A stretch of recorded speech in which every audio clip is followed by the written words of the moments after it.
Alright, welcome back. You read the title of the video? Let's get into it. Now, just on the title of the video, I wanted to say, I'm a nutritionist, but I feel like that could get me a bit of trouble because I'm not right now. But, I'll decide. But I do know what I'm talking about, if that makes sense. I'm not qualified, but I know my shit. And this is from personal experience and from what I know, what I've learned, what I've researched, is the best way to actually fix your diet in the long term. Because there's always these people who go on, you always know that one person that's on a diet every fucking month. It's some new shit that they've seen online. And they'll stick to it for a couple of weeks and then all of a sudden they're off it and they're back catching them eating a cheeseburger. And no one wants to be that guy, but at the same time, people want to improve their diets. And I feel like generally people know how bad most junk food is. It's not a matter of what to eat. It's a matter of getting yourself to, it's more about the habit of the diet. Rather than, everyone knows you eat vegetables and lay off the junk food and lay off the sugary drinks and all that stuff. But there's a reason why people are so fat and people don't. Is because A, junk food is so addictive. B, good food generally doesn't taste good and is significantly more difficult to make taste good. And C, just struggle staying consistent with the habit of eating good or remembering to. And so I'm going to go through how I found that is the best mixed with what I've researched and what I've learned. So we all know the diet is made up of a handful of different areas. Foods can be categorized in a handful of areas. Fruit, veggies, meats, dairy, grains, all that stuff, and junk food and whatever.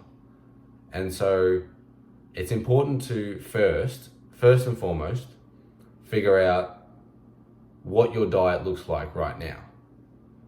What areas are you getting a lot of?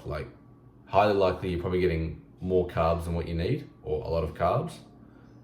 And probably not enough fiber from your fruit and veg. And, your dairy might be quite high. And your junk food's probably high, and your protein or your meats is probably low. Say, for example. And so you want to find that out first, whether that's tracking it down or just getting an idea of what foods fit into what categories and trying to, just kind of eyeballing it. Doesn't have to be perfect. You don't need to track every macro. That's not what I'm getting at here. But once you get that idea, try and figure out, before you take any action, we're kind of just setting foundations here. So we know what foods we eat a lot of in terms of categories and what categories we need to improve on. And so now I want you to figure out why it is that you are eating a lot of those categories and eating less of other categories. Is that just because, your carbs, generally taste good? Your breads, your pastas, your whatever. They generally, they're nicer meals versus fucking plain chicken, rice, and fucking vegetables is a less appealing meal. And, figure that out. Figure out the why. So figure out the what, figure out the why. And once you've got an idea of, what it is, maybe you're just lazy, or maybe you're time poor, and you just, drive-throughs, fast food, that kind of stuff. Whatever it is, you need to figure that out. So you haven't done anything to change your diet. This might take you a couple of weeks. Continue eating whatever you normally eat. But for now, you know what you need more of and what you need less of, and why. Next, I want you to pick out one category, whether that's junk food or, you might want to just increase your protein or whatever.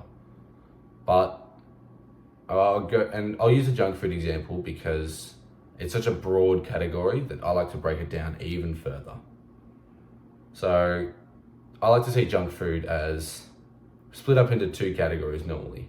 Your sweets and your savories. I know most junk food has got a lot of sugar in it regardless, but think, McDonald's, burgers, that kind of stuff is your savories, and your chocolate, your ice cream, your more sweet stuff. Your typical sweet versus savory. This is just junk food. And it's such an addictive category that I'm a firm believer in. It's impossible to tackle and cut it out completely all at once. So what I've tried and found extremely effective is to just pick one type of food at a time within the junk food category. So maybe if you go to Macca's all the time, just completely cutting out all that fatty fucking bullshit savory food. And so, that's just completely focusing on cutting out the savory stuff and getting consistent and getting used to the urges and whatnot of savory fast food. Now, the sweet stuff, don't worry about it. Enjoy it. Generally if it's not something you'd naturally go to, you'd rather like a cheeseburger versus an ice cream or whatever, then while you're getting rid of the thing that you normally would go to, you naturally just, even if you might have a little bit more, but it's not the point at the moment. Just get super locked in on not having any of that. And then once you're confident, it'll probably take, depending on where you start on, anywhere from, I like to say 2 months to 6, 8, even 9 months. And this is to the point where eating that stuff makes you feel sick. That's how you want to get. That's how you want to get your gut. And this is what the big thing is. People don't understand that the more you eat of a certain food, the more your body craves that food. So you want to get to the point where you have it so infrequently that you feel shit when you do have it, regardless of what's in it. That's why people don't like eating veggies that don't have vegetables often. Their gut doesn't crave it. So they just don't have it, and it's a cycle. So we're trying to reverse that snowball effect and decrease the body's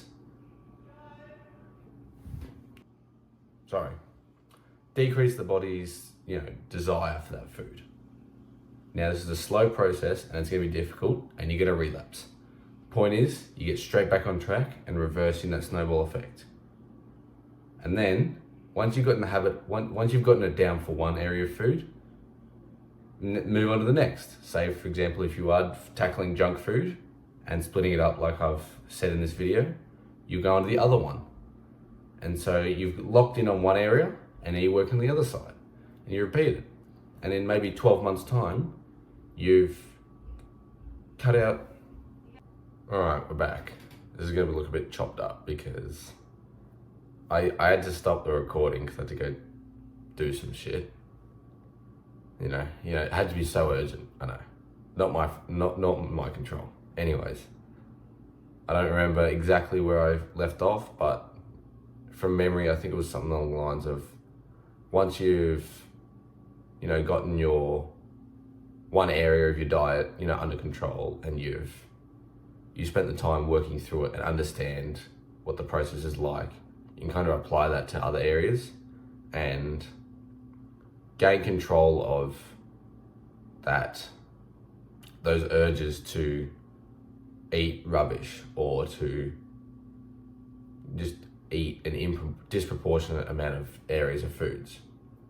And then kind of once you got a control of that, because I feel like it's much easier to remove restricting factors than to just add benefiting factors, if that makes sense.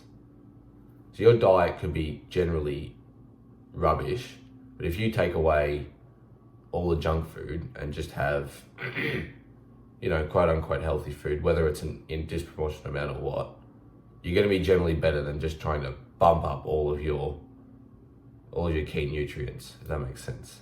and trying to eat a balanced diet whilst also having all this junk food still.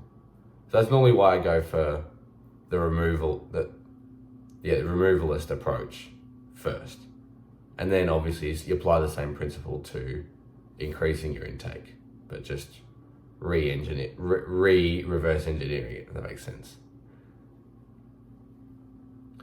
But yeah, I'm not gonna keep you around. It's a relatively simple process, but it has worked extremely well for me and has worked for people that I've advised it to. And it fucking, what's the word I'm looking for? It has been proven by various studies. I'm not bringing them up. I'm not putting them anywhere. Do your own research. Okay? Do your own research if you don't trust me. But yeah, if you're still here at the end of the video, I love you. And remember, life is what you make it.